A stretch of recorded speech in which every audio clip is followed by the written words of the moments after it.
نن سبا خو هر سړی ځان ته ولي لیکي. یو ځل د بیت الله خوا کې طواف مې کو، پخوانۍ خبره. یو سړی و زمونږ د پنجاب د علاقې و، دوه څلور مریدان هم شاته ناست و او شنه ټوپۍ په سر وه، ږیرې هم والې وه، پوټینۍ پوټینۍ ږیرې وه او ټوپۍ په سر وه. په ټوپۍ باندې د تیلې موږ ورته پخوا تیله وی که نه، زیړ شي تار چې وي، په دې ځان ته دا آیت لیکلي و چې الا ان اولیاء الله لا خوف علیهم ولا هم یحزنون. دا آیات مې دې بېوقوف ته اوس ګوره صرف په یو لکۍ نیمګړی دی چې ته اوس آیت ځان ته په تندي ده په ټوپۍ لیکې، خوار شي سجده به پرې کې او ځان ته د خدای ولي وی. یاره قار راغی مې چې اوس ښه مضبوطه څپېړه ده نه وباسم، خو سعودي دی اوس به جیل کې پروت دی. دا ښه خبره نه ده زما وروڼو. ولې څوک دی اولیاء الله څوک دی؟ الله نه تپوس کو. نو الله خپله تعریف کوي الذین آمنوا وکانو یتقون، چې دوه صفته په چا کې دا د خدای ولی دی، د خدای دوست دی. مونږ یې ظاهري دغه معنا کوو، اگر چې د ولی ډېرې معنی دي. دا خدای ته نږدې دی، الله ته قریب دی، دا الله دوست دی، دا الله فضل او رحمت ته نږدې دی. لومبی شرط څه دی؟ الذین آمنو دی، وصف دی. لومبی دا چې دی به مؤمن وي. اوس تاسو ته پته ده، تاسو طالبانو ویلي دي الحمدلله چې په ایمانیاتو کې صرف دوه څیزونه به ته په عقل پېژنې، باقي په نقل. یو د الله وجود او بل د الله وحدانیت. د دې دوه څیزونو تعلق د انسان د عقل سره دی. او زمونږ فقهاو لیکلي دي که نه ټولو چې که یو شاهق الجبل لرې ځای کې یو سړی لوی شو او دته هېڅ قسمه دعوت نی رسېدلې د دین او د اسلام، دا دوه به په عقل معلومه. او که د دې دوو کې د یو نه منکر و نو دی به کافر، او که دا دواړه ومنل دی مؤمن دی. دا په عقل معلوم، باقي ټول په نقل. وجود د ملائکو په عقل نه، په نقل. جنت دوزخ په نقل. د قبر عذاب په نقل. رسل او کتب د دې معرفت اعتقاد په نقل. نو نقل به درته څوک ښایي؟ وایه اوس دا به راته ملا صاحب ښایي. نو چې ملا صاحب بل ته نقل ښایي او بل پې پویی په د عقیده، تا ملا صاحب پویی. کتاب الایمان کې تاسو د اعتقاد ذکر بیا کړی دی. ستا عقیده جوړول، داسې مضبوطه عقیده جوړول چې د ویښته برابر معمولي غوندې توهمات نه لري. دا د له ملا صاحب جوړوي، دا به هله دې تاله جوړوي چې د خپله جوړوي، که د خپله پکې شکي تاله نه شي جوړولی. یو سړی چې ډرایور نه بل ته ډرایوري نه شي ښولی. ما ته بشیر جان کله کله وایي ما ځان سره ډرایور که، میزر به مې ورسی که خیر. چې یو سړي له پخپله د پنچر چل نه ورځي، تا ته چل نه شي ښولی. ښه، دویم نمبر وکانو یتقون. د تقوا دارومدار په څه دی؟ هغه اوږدې خبرې درته نه کوم، هغه په خوف او په خشیت دی. خوف او خشیت الهي. حضرت ابی ابن کعب رضی الله عنه یو ځل د حضرت عمر فاروق نه تپوس وکړ، وی مت تقوا؟ وی تقوا څه شی دی؟ نو حضرت عمر فاروق رضی الله عنه ورته وی الا تعرف التقوا؟ وی ته تقوا نه پېژنې؟ وی لا نه. نو حضرت عمر ورته ډېر ښکلی مثال ورکوي، وی اسلکت طریقا فیها شوق. وی په داسې لاره تللی چې هغه ازغي او غنې لري. نو حضرت ابی ابن کعب ورته وی کثیرا، ډېر کله ته په دې لاره تللی. وی فماذا عملتا؟ وی په دې لار کې دې څه کړي دي؟ هغه لار چې یو خوا بل خوا غنې وي، ازغي وي، هغې کې دې څه کړي دي؟ نو حضرت ابی ابن کعب ورته وی شمرت ثیابي واجتهدت. وی جامې صادر مې راغونډ کړی دی او تیز تلی ما. وی ذاک التقوا. دقه رنګې د دین په لاره چې دی، نو دا جامې او دا وجود دا به راغونډی چې دا زمانه شیطان او نفس خوا اماره بالسوء دا مانه زخمی نه کی. او تیز بزی پلار صراط مستقیم باندې وی ذاک التقوا. نو د تقوا دارو مدار پس شو پیر یریږي با څوک به زخمی نه کی، دین میں زخمی نشی، عقیدہ میں زخمی نشی، عمل میں زخمی نشی، اخلاق میں زخمی نشی، معاملات میں زخمی نشی و نیک بزی. نو دا تقوا دارو مدار پا خوف پا خشیت الہی دی، خشیت بوائی دا خوف مع العظمت تاوئی مطلق یرا نه. یو سړی دا مارو دا لړم نه یریږي، دا جدا یرا دا.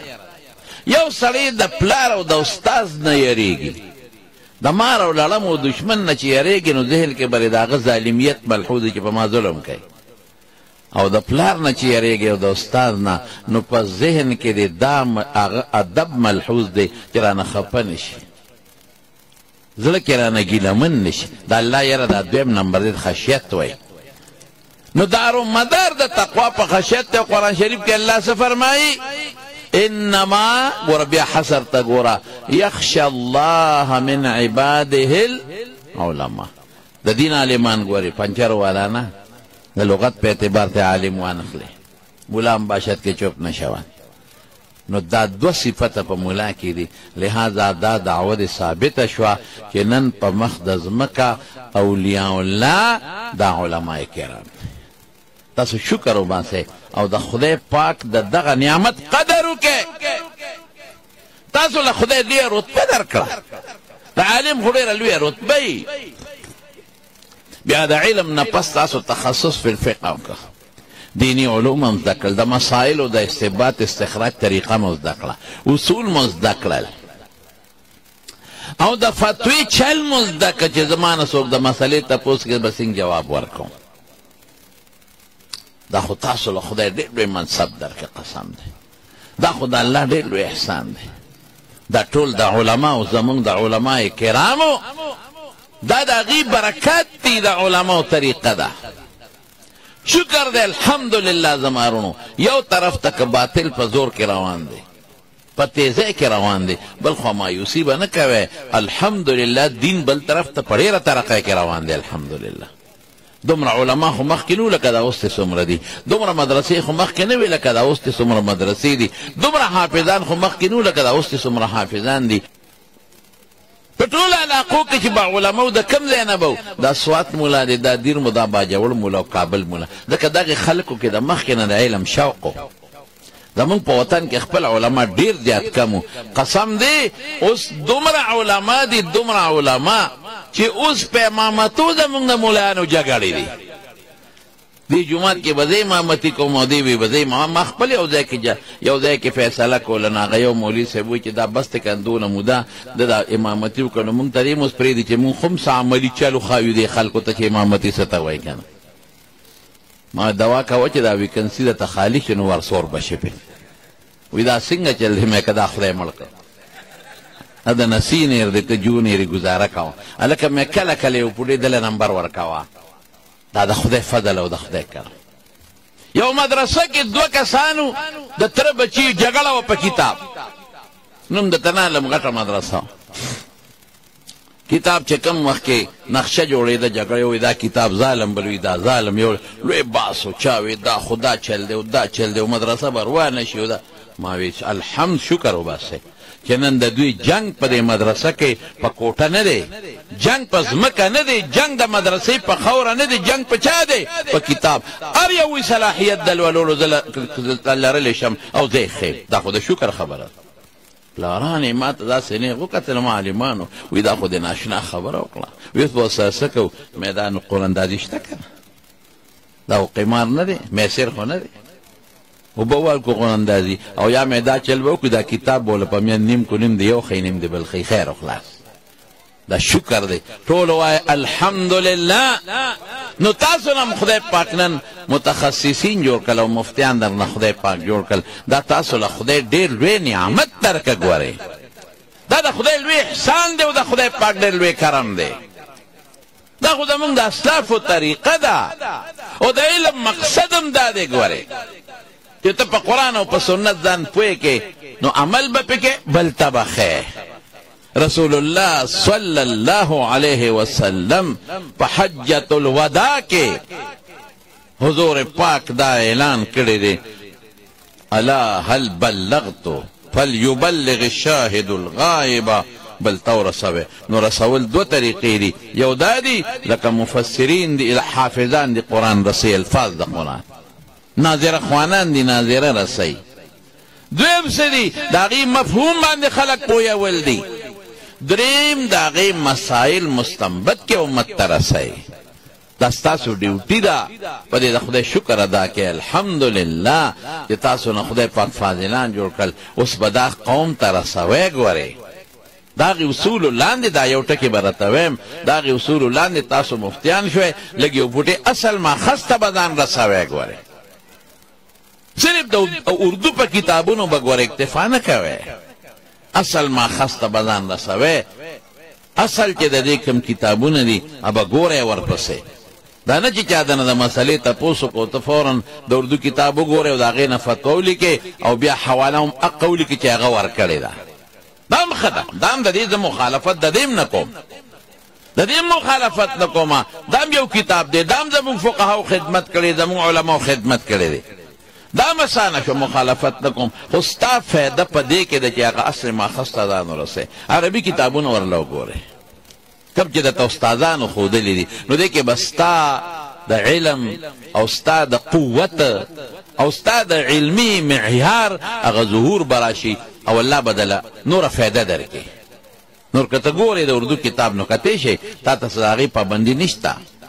کم از کم چې څومره دلته کې فضلای شامي اول نه اخره پورې ګورئ دا به راته خپلو استادانو ویلي او زه درته ویم، زه درته خپلې تجربې په بنیاد باندې ویم.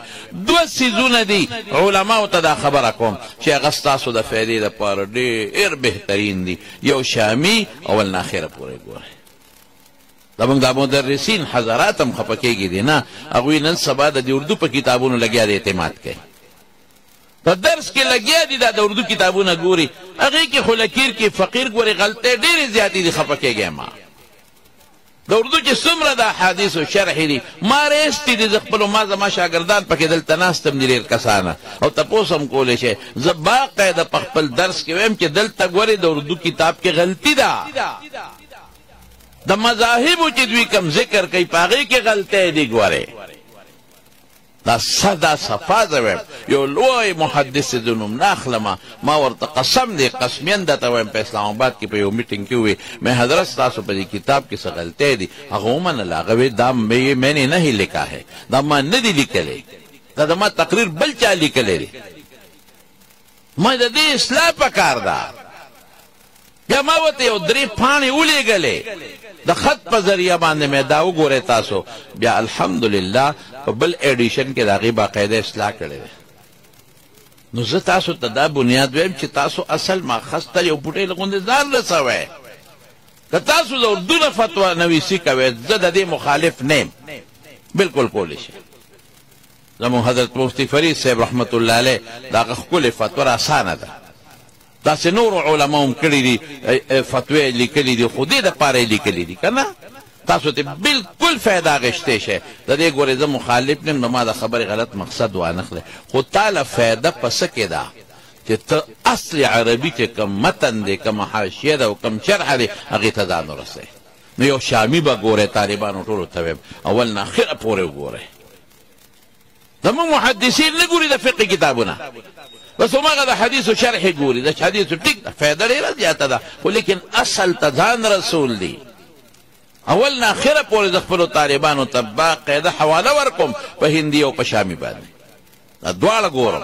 او یو درته غټ د فایدې شیخ یم طالبانو ته دا خبره کوم چې تاسو کم از کم مرقات د ملا علي قاري لازمانه وګورئ. واه واه چې کم علم ملا علي قاري له خدای ورکړی او د حدیثو د شرح هغه له الله کومه پوهه او فصاحت مزیدار د کتاب مسان. علامه عیني او نورو کتابونو علماو هم خپل وس کړی دی، خو ملا علي قاري بس زه یو ټکی ویم چې المحدثون عیال فی الحدیث علی علي القاري. هغه چې کم خدمت کړی دی د حدیثو، بس زه قایل یم نو د هر چا خپل سوچي، د هر چا خپل تحقیق دی، زه په چا رد نه کومه. خو زما دا دو کتابونه ډېر زیات خوښ دي. په فنونو کې مې نبراس خوښ دی، د عبدالعزیز فرهاروي کتاب د عقایدو. خدای پاک دله یو علم ورکړی، بس یو د علومو مجموعه ده په دې رکوټي کتاب کې. په ډېر کم عمر کې وفات دی.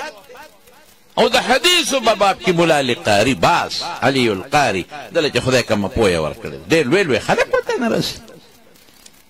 او بیا ابن عابدین شامي، اوهو نو بس کمال یې کړی دی، یو علم لدني دی دوی له خدای ورکړی دی.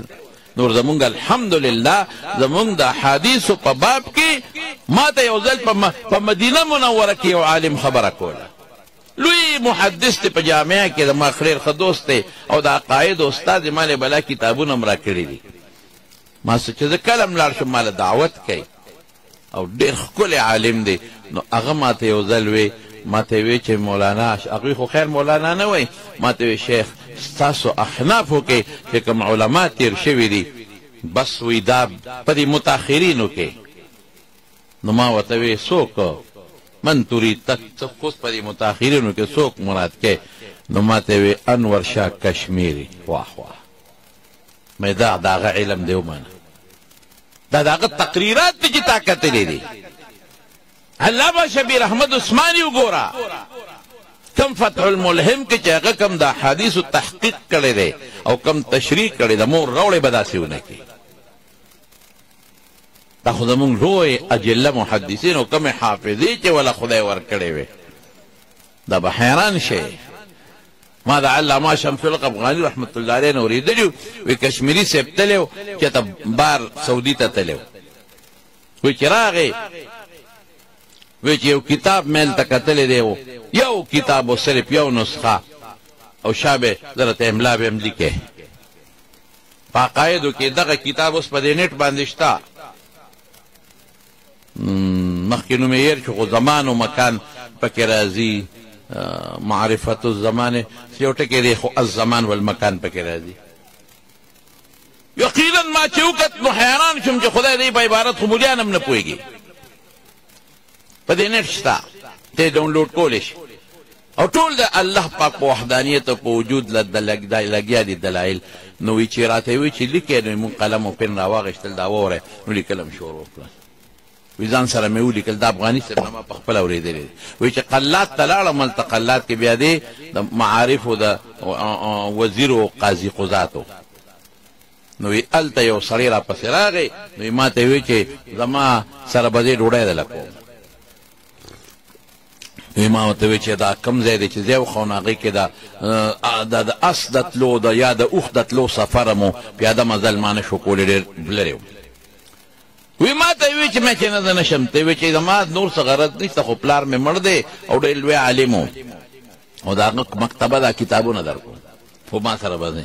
نو بس کتابونو په غرض به سره لاړم. وی په قچر سور شومه بغل باندې څه مزل مې وکړو چې هلته لاړم ډوډۍ ډېر ستړی وم شپه مې وکړه. وی چې مکتبې ته یې بوت ما لومبي کتاب داسې وکته هغه کتاب و چې شاه صاحب یې مونږ ته املا ویلې وه. ډېر خوشحاله شوم.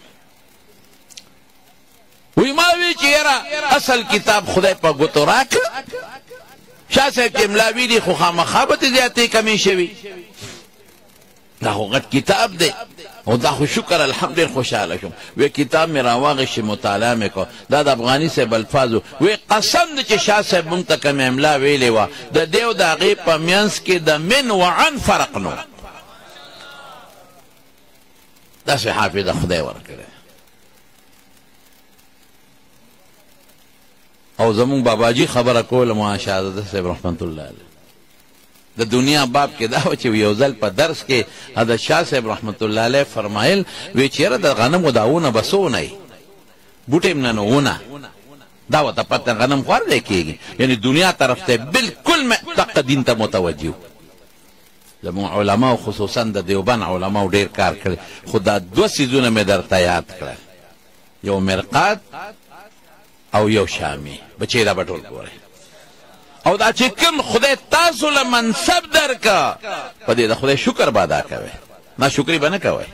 دا لوی منصب دی الحمدلله. اخیری حدیث صرف ترجمه وکړه، ترجمه مو وایه، ترجمه وایه. او ترجمه لفظ خطا دی ها دا اغلاط العوام هم زه اکثر طالبانو ته درس کوم ترجمتون دی دا ترجمه یو ترجمو ترجمتن دحرج یو دحرجو دحرجتن دحرجه نه دی نو دا ترجمه بوایه ترجمه بنوایه او مترجم بوایه مدحرج او قرآن ته به مترجم وایه مدحرج او زمونږ دا خلک مترجم وای مترجم سنگسارون کی ته وای او مترجم سنگسار کرده شده ته وای رجم شوی نو دا ترجمه نو دا خو لکه زه به ته صرف حدیث ویم زه نه خو د دوی نه زیاتې تکړه دي صاحبه ابلو زه باچا خان به خدای پاک دې وخی وی نارینه کو د تاسو باندې نه پوره شوی په زنانو بم ګټما نو موږ هم دین کا خیری په دواړو ګټو الحمدلله نو زبرت صرف د دې اخیری حدیث په دته ویم او باب او باقی به اجازت پم در اجازت خو په کې لکه د ما ډیر ګڼ شر کردانه ها ماشاءالله بسم الله الرحمن الرحيم إن أصدق الحديث كتاب الله وأحسن الهدي هدي محمد صلى الله عليه وسلم وشر الأمور محدثاتها وكل محدثة بدعة وكل بدعة ضلالة وكل ضلالة في النار وبالسند المتصل مني إلى الإمام الهمام الحافظ الحجة أمير المؤمنين في الحديث أبي عبد الله محمد بن إسماعيل بن إبراهيم بن المغيرة بن بردزبة الجعفي اليماني البخاري رحمه الله تعالى ومتعنا بعلومه آمين. قال باب قول الله عز وجل وندع الموازين القسط ليوم القيامة وأن أعمال بني آدم وقولهم توزن. وقال مجاهد القسطاس العدل بالرومية ويقال القسط مصدر المقسط وهو العادل وأما القاسط فهو الجائر. وبه قال حدثنا أحمد بن أشكابة قال حدثنا محمد بن فضيل عن عمارة بن القعقاع دا عمارة بنوائخة پدی کتابونو کې پدی میم شد لیکل نه دا خطا دی. عن عمارة بن القعقاع عن أبي زرعة عن أبي هريرة رضي الله تعالى عنهم قال قال النبي صلى الله عليه وسلم كلمتان حبيبتان إلى الرحمن خفيفتان على اللسان ثقيلتان في الميزان سبحان الله وبحمده سبحان الله العظيم. بدون کافی شو ها ځکه په مامنا وخت لري روانه ما بس زماره طرف نه تاسو تم دا حدیث مبارک اجازت ته او زماره طرف نه زنانه تم دا حدیث مبارک اجازت ته.